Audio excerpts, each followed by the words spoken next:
L'AFPA Languedoc-Roussillon inaugure le premier village éco-énergie au campus de formation de Nîmes. Aujourd'hui, différents types d'installations concernant les énergies renouvelables y ont été présentés, comme les écomatériaux, les pompes à chaleur, les énergies solaires photovoltaïques, la géothermie et l'aérothermie.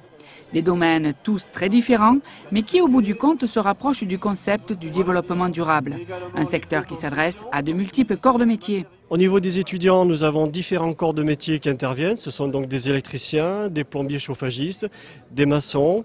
En majorité, c'est les 3 corps de métier qui sont pris en charge dans ce cadre des énergies renouvelables. Entre 100 et 150 stagiaires ont commencé à être formés à ces nouvelles technologies qui ne font pas appel à la création de nouvelles professions comme on pourrait le penser. Les énergies renouvelables ne sont pas de nouveaux métiers, ce sont de nouvelles compétences. Par contre, pour pouvoir exercer ces nouveaux métiers, il faut que les salariés ou futurs salariés aient obligatoirement ces nouvelles compétences. Sinon, ils ne peuvent pas travailler dans ce métier-là. Aujourd'hui en plein essor, le secteur des énergies renouvelables attire. Mais faut-il déjà pratiquer une profession dans ce domaine pour prétendre à une formation? Pas du tout, j'étais agent SNCF, donc c'est une reconversion. Et pour l'instant, ça se passe très bien.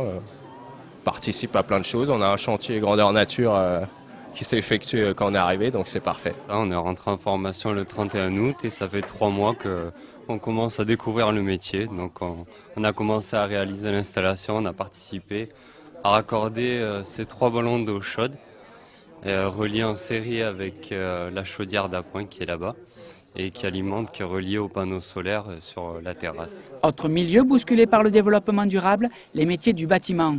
Là encore, l'AFPA propose des ouvrages pédagogiques présentant de nouveaux matériaux destinés à la construction de l'habitation.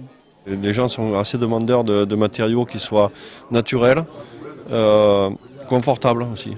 Hein, donc